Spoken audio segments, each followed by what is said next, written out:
সূরা ফালাক পরে মধুতে ফু দিলে কি হবে নিজেই দেখুন। আপনার কাজ হবেই হবে 100% ইনশাআল্লাহ। এই আমলটি আমাদের সবার জীবনে যে কোনো সময় কাজে লাগতে পারে। আপনার নিজের কাজে লাগতে পারে, পরিবারের কাজে লাগতে পারে। তাই আমলটি সবার জানা থাকা দরকার। সবাই শিখে রাখুন, ইনশাআল্লাহ উপকৃত হবেন।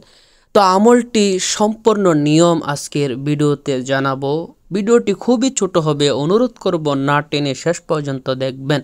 সম্মানিত দিনী ভাই বোন, আপনি যদি আমাদের এই ছোট্ট চ্যানেলে নতুন এসে থাকেন, দয়া করে চ্যানেলটি এখনই সাবস্ক্রাইব করে ফেলুন, যাতে নতুন নতুন ভিডিওগুলো সবার আগে আপনার কাছে পৌঁছে যায়। তো চলুন দেরি না করে এই চমৎকার আমলটার নিয়ম সম্পর্কে জেনে আসি।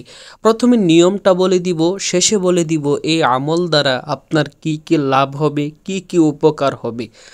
আমলটি আপনি দিনে রাতে আপনার অবসর টাইম যে কোনো সময়ই করতে পারবেন। আমলটি করার আগে আপনাকে এক পা মধু সংগ্রহ করতে হবে। মধু সামনে রেখে আমলটি আপনি করতে হবে। আমলটি করার জন্য প্রথমে আপনি 3 বার এই ইস্তিগফার পাঠ করবেন, যেমন আস্তাগফিরুল্লাহ রাব্বি মিন কুল্লি যামবি ওয়া আতুবু ইলাই। আস্তাগফিরুল্লাহ রাব্বি মিন কুল্লি যামবি ওয়া আতুবু ইলাই। আস্তাগফিরুল্লাহ রাব্বি মিন কুল্লি যামবি ওয়া আতুবু ইলাই। তারপর 3 বার এই দুরূদ শরীফ পড়বেন। আল্লাহুম্মা সাল্লি আলা মুহাম্মাদিন ওয়া আলা আলি মুহাম্মাদ কামা সাল্লাইতা আলা ইব্রাহিম ওয়া আলা আলি ইব্রাহিম ইন্নাকা হামিদুম মাজিদ। আল্লাহুম্মা বারিক আলা মুহাম্মাদিন ওয়া আলা আলি মুহাম্মাদ কামা বারাকতা আলা ইব্রাহিম ওয়া আলা আলি ইব্রাহিম ইন্নাকা হামিদুম মাজিদ। এই দরুদে ইব্রাহিম 3 বার পড়ার পরে এই নিয়মে সূরা ফালাক পড়তে হবে। কোন নিয়মে পড়বেন আমি দেখিয়ে দিচ্ছি। আউযু বিল্লাহি মিনাশ শাইতানির রাজিম। বিসমিল্লাহির রহমানির রহিম। قل أعوذ برب الفلق من شر ما خلق ومن شر غاسق إذا وقب ومن شر النفاثات في العقد ومن شر حاسد إذا حسد। এইভাবে আউযুবিল্লাহ বিসমিল্লাহ সহ সহি শুদ্ধ করে পড়তে হবে। আমি যেভাবে পড়েছি এর চেয়ে আরও ভালো করে পড়ার চেষ্টা করবেন। মোট 3 বার পড়তে হবে সূরা ফালাক। প্রত্যেকবার পড়ার পরে আপনার সামনে যে মধুটা রেখেছেন ওই মধুতে একটা ফু দিয়ে দিবেন। 3 বার সূরা ফালাক পরে 3টা ফু দিবেন। সর্বশেষ আবার প্রিয় নবীর উপর 2 বার দুরূদ শরীফ পরে মধুতে আরও 2টা ফু দিবেন, মোট 5টি ফু। এবার আমলটি আপনার সম্পূর্ণ হলো।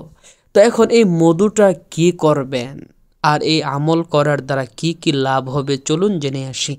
এই মধুটাকে আপনি 7টা ভাগ করবেন, যেন 7 দিন খেতে পারেন। প্রত্যেক দিন সকালবেলা ঘুম থেকে উঠে বাসি মুখে এই মধুটা আপনি খেয়ে ফেলবেন। এইভাবে 7টা ভাগ 7 দিন খাবেন। কি উপকার হবে? সম্মানিত দিনী ভাই বোন, বর্তমানে আমাদের দেশে অনেক বড় একটা সমস্যা।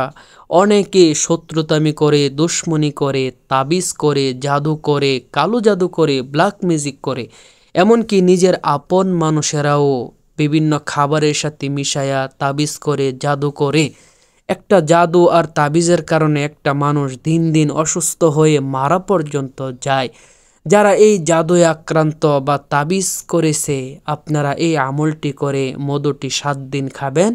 ইনশাআল্লাহ আপনার দুশ্মন শত্রু যত বড় কবিরাজের মাধ্যমে তাবিজ করে থাকুক, জাদু করে থাকুক, সব কিছু আল্লাহ তাআলা কোরআনের বরকতে নষ্ট করে দিবে, বাতিল করে দিবে। আপনি সুস্থ জীবনে ফিরে আসবেন ইনশাআল্লাহ। যারা আমলটি করবে আল্লাহ তাআলা সবার আমল কবুল করো। কমেন্টে সবাই আমিন লিখে দিবেন। ভিডিওটিতে অবশ্যই একটা লাইক করবেন। এখনও যারা আমাদের চ্যানেলটি সাবস্ক্রাইব করেননি এখনই সাবস্ক্রাইব করে ফেলুন, যাতে নতুন নতুন ভিডিও সবার আগে আপনার কাছে পৌঁছে যায়। অনুরোধ করব ভিডিওটা বেশি বেশি শেয়ার করে দিবেন। আপনার একটা শেয়ারে হয়তো অনেক মানুষ ভিডিওটা দেখে উপকৃত হবে।